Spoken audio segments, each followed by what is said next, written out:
Hello everyone, welcome back to my channel. Today in this video we are going to learn about literary devices which help us in interpreting and analyzing the literary texts like poetry, drama, literature, speech, etc. We are going to learn most of the literary devices along with the examples in this video, so let's start. The first literary device that we are going to discuss in this video is simile. Simile is nothing but comparison of two different things using like or as. For example, if we notice Robert Burns' poem A Red Red Rose, he compares his love with a red rose. She never can turn a red rose and red rose can never be like her. But still these two are compared because of their qualities and virtues that they possess. That's why we call it as a simile. The next literary device that we are going to discuss is metaphor. Metaphor is also nothing but comparing two different things, but only difference between simile and metaphor is we don't use any terms to compare. As we use as or like in simile, we don't use any terms in metaphor to compare these two things. For example, if we take As You Like It by William Shakespeare, he compares the entire world to a stage. Stage means here a place wherein dramas are performed. So he is comparing the world with a stage, but he didn't use any term as or like to compare these two, if you notice. The next literary device is extended metaphor. We already got to know what is metaphor, and extended metaphor is nothing but a metaphor that is introduced in the very initial lines of the text and then further developed throughout all or part of a literary work. For example, if we take The Road Not Taken by Robert Frost, the two roads that diverge symbolize life's many choices. In much the same way that people are generally unable to see what the future holds, the speaker is unable to see what lies ahead on each path. Like this, extended metaphor can symbolize actually something else that is not mentioned in the poem also. Next, moving on to imagery or sensory language. The use of language to create mental images and sensory impressions for emotional effect and intensity. Imagery means to use figurative language to represent objects, actions and ideas in such a way that it appeals to our physical senses. Usually, it is thought that imagery makes the use of particular words that create visual representation of ideas in our minds. For example, he could hear his world crashing down when he heard the news about her. A host of golden daffodils beside the lake, beneath the trees, fluttering and dancing in the breeze, continues as the stars that shine and twinkle on the Milky Way. Let's move on to personification. It's a figurative language in which non-human things or abstractions are represented as having human qualities. That means personification is when you give an animal or object qualities or abilities that only a human can have. For example, necessity is the mother of all inventions. Mother gives birth to her children, but necessity is giving birth to inventions. So here necessity is actually not a human but given the qualities of a human, so it is called personification. The next literary device is hyperbole.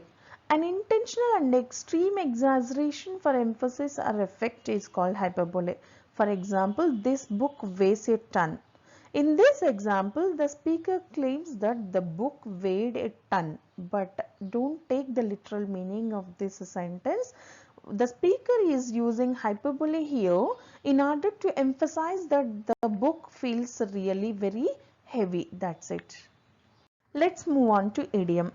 Idioms are nothing but the phrases people use in everyday language which do not make sense literally but the meaning is understood. For example, just hold your horses if you think idioms are hard. I'm here to let the cat out of the bag. Idioms are a dime a dozen and learning them is a piece of cake. If we analyze this, just hold your horses if you think idioms are hard. Here, hold your horses means wait a minute. So just wait a minute if you think idioms are hard. I'm here to let the cat out of the bag. That means I'm going to reveal you the secret. Idioms are a dime a dozen, means they are very common. And learning them is a piece of cake. Piece of cake in the sense it's an easy task. So here in this example itself 4 idioms are used, of which see these phrases literal meaning should not be considered at all, and we should try to understand the meaning. In the further videos, we will be discussing about sound devices, which focuses on the sound of the words rather than their meaning. Till now, whatever we have been discussing, they were discussing on the meaning. So now it's going to focus on the sound. And these sound devices are special tools used by the poets to create certain effects in the poem to convey and reinforce the meaning through sounds. Repetition. Repetition is when an author repeats a word, phrase, sentence or stranja for effect or emphasis. For example, the chorus or refrain of almost any song. If you observe that chorus is always repeated, be it a phrase or be it a sentence or be it a stranja. Next, rhyme. Rhyme is a repetition of end sounds in 2 or more words or phrases that appear close to each other in a poem. For example, oh lovely orange, you golden treat. Oh, tell me why aren't you easy to eat? In this poem, let's consider the last words of each line. The first line is ending with orange. So, since it's the first line and the first sound that we have taken into consideration, we have given it the letter A, and then treat is the second line last word. So, we gave it, since it is not rhyming with the sound that of A, we gave a different letter B. Then the third line is ending with another sound which is not matching with neither orange nor treat. So, we gave it the letter C. And the last word of last line is eat. It's not matching of course with orange but matching with a treat. Treat, eat. Since these two are rhyming with each other, means they are sounding similar, we need to allot the same letter that's allotted to the previous sound, that is a treat. So hence we gave the same letter to these two to symbolize that they are rhyming with each other. The next literary device is alliteration. Alliteration is the repetition of a sound at the beginning of words. Common examples are Coca-Cola, Tiny Tim, Mickey Mouse. So if you notice Coca-Cola, C and C, then Tiny Tim, T, T, and again Mickey Mouse, M and M. So these are the repetition of a sound at the beginning of the words. You have another example also here. Let's see that. While I nodded N and nearly N, again napping. If you notice this N is there and sounding alike in continuous 3 terms here. I mean at the beginning of the words, that too. So it is following the rule of alliteration. Let's move on to assonance. Assonance is the repetition of vowel sounds and it often creates near rhyme. If you notice this example made available here, the rain in the Spain falls mainly on the plains. I have colored these A and I in a different color to symbolize the sounds, vowel sounds. A and I are both the vowels and they are repeated here. The repetition of vowel sounds is nothing but assonance. Consonants. Consonants is the repetition of consonant sounds at the end or middle of words and they don't rhyme. They need not to rhyme with each other. Then Jack took his duck by the neck and stood it on a rock. So we need not to discuss about the meanings since these are only sound devices. So if you notice, K is the consonant sound that is repeated throughout this stanza. Next, coming to onomatopoeia. This onomatopoeia is a word that sounds like the sound it makes. For example, pop, crackle, screech, jip, fizz. All these are sound words, not just sound effects.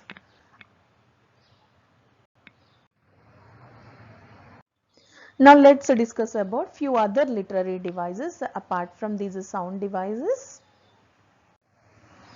Symbol.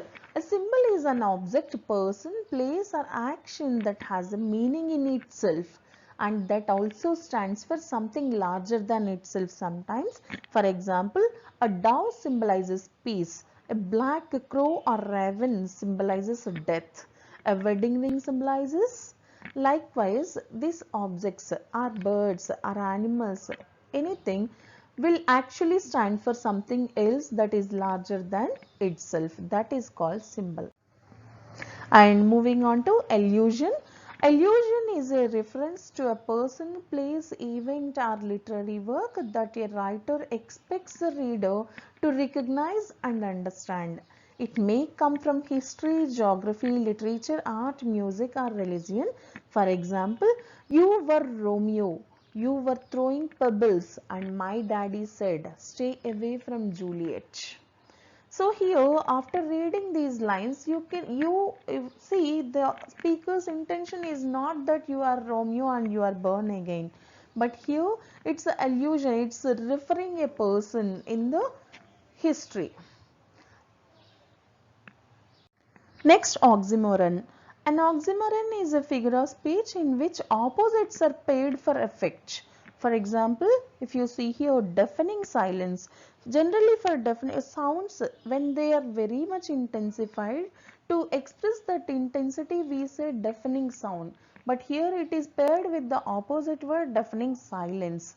And if you take another example made available here, parting is such a sweet sorrow. Sorrow can never be sweet. It is always bitter, but it is paired with the opposite word. Such words are called oxymorons. Next, aphorism. A concise statement of a general truth or principle like a truism, and typically by a classical authors only. For example, a penny saved is a penny earned. It's said by Ben Franklin. You never really understand a person until you consider things from his point of view, until you climb into his skin and walk around in it. From To Kill a Mockingbird by Harper Lee. Next, epigraph. A short quotation or saying at the beginning of a literary work intended to suggest its theme. For example, for the book Hamlet, Shakespeare has used this epigraph. There is nothing either good or bad, but thinking makes it so. So it's our own thinking that decides whether the piece of writing is good or bad. Next, irony. A literary technique used to create a meaning that seems to contradict the literal meaning or events. It is very similar to sarcasm and paradox. So there are three types of ironies: verbal irony, situational irony and dramatic irony. If you notice this example, stop. So this stop board has another message also: no parking within 30 feet. It's asking you to stop and at the same time it's a no parking board as well. So this is irony. Next, coming to verbal irony, use of words in which the intended meaning is contrary to the literal meaning. Enjoy your stay with us, but no loitering, please. Please 20 minutes a time limit. So here, so enjoy your stay with us. He is asking one way to enjoy, but he is also mentioning you the limitations there. So it is verbal irony. Next, let's discuss about situational irony, implying through plot or character that a situation is quite different from the way it is presented. For example, if we take the Wonderful Wizard of Oz, the Scarecrow, Tin Man, Dorothy and the Lion are the characters in that. And as we know, Scarecrow is only placed in the fields to scare the crows as they damage the harvest. But in the Wizard of Oz, in the Wonderful Wizard of Oz, Scarecrow always had a brain and the Tin Man always had a heart. Isn't it irony? And Dorothy could have always gone home. The cowardly lion wasn't covered after all. So these are the situation or the character that a situation is quite different from the way it is presented. Next, dramatic irony. Dramatic device in which a character says or does something that he or she does not fully grasp but which is understood by the audience. For example, Lois Lane is constantly trying to get an interview with the Superman, but she actually sees him every day and doesn't know it. But the audience can easily figure it out. That is a dramatic irony. Next, moving on to sarcasm. A bitter form of irony can be intended to tease or hurt someone, often insinuated by the tone. Example, I'm proud of you, mom. You are like a Christopher Columbus. You discovered something millions of people knew about before you. So, this is sarcasm. Next, let's move on to paradox, a seemingly contradictory statement that on closer analysis reveals a deeper truth. For example, I'm nobody. See, when someone tells you I'm nobody, that means somebody is saying, right, it's a somebody but not no one. Then I can resist anything but temptation. Temptation itself you are craving for something, so you are unable to resist now. Then nobody goes to that restaurant, it's too crowded. If you observe it carefully, if no one is going to that restaurant, how come it is too crowded? And another example is also made available here. If you see this pop-up, are you sure you want to delete recycle bin? Generally the files which are deleted on our laptop or desktop, they are moved to recycle bin. So it's asking the pop-up is asking you for the permission whether you are sure to delete recycle bin itself. Next, for analyzing poetry, we have few more literary devices. Refrain, a phrase or verse recurring at intervals in a song or poem, especially at the end of each stanza or chorus. For example, all you need is love. Love is all you need. So I hope you understood here. It's the recurrence of a verse. Next, rhythm. The beat created by the sounds of the words in a poem. Rhythm can be created by meter, rhyme scheme, alliteration, assonance and refrain. Stranja. A stanza is a group of related words in a poem similar to a paragraph of prose but does not have to have complete sentence. It's like a poetry paragraph. When the teacher's back is turned, written by Ken Nesbitt. If you notice, there are two stanzas. When the teacher's back is turned, we never scream and shout, never do we drop our books and try to freak her out. That is a stanza 1, and this set of 4 lines is a stanza 2. If you notice, in the prose we call them as paragraphs and in poetry we call them as stanzas. Next is style. Style is nothing but a manner or way of writing. It involves how something is said rather than what is actually said. A writer's style is determined by the way he or she uses words. For example, vivid verbs, imagery, sentences structure, etc. If you have noticed, we got the writing style of two different authors or poets in which there was I is not capitalized. That means he hasn't followed the capitalization, no capital letters. And personification ends line in the middle of a sentence and imagery is used. So it's the style of a poet or author. Next, tone. Tone is the writer's attitude towards a subject, character or audience and is conveyed through the author's choice of diction, imagery, figurative language, details and syntax. In other words, tone is how the author feels about his subject, character or audience, and he shows it through the words he chooses and how he puts them together.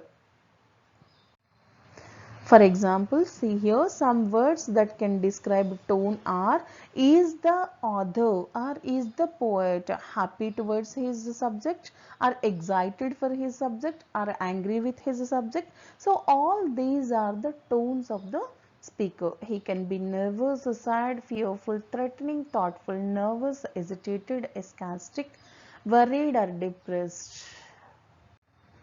Next, mood. The feeling that the writer creates for the reader. This is how the reader is supposed to feel about the subject. Descriptive words, imagery and figurative language all influence the mood of a literary. Next, theme. Theme is the central message of a literary work or the idea the author wishes to convey about that subject. It is not the same as the subject, which can be expressed in one or two words. Possible themes for the outsiders. Not all kids who are in gangs are bad. People may come from different backgrounds, but we are all the same people. If something bad happens to someone, don't blame it on yourself if it's not really your fault. Thank you for watching.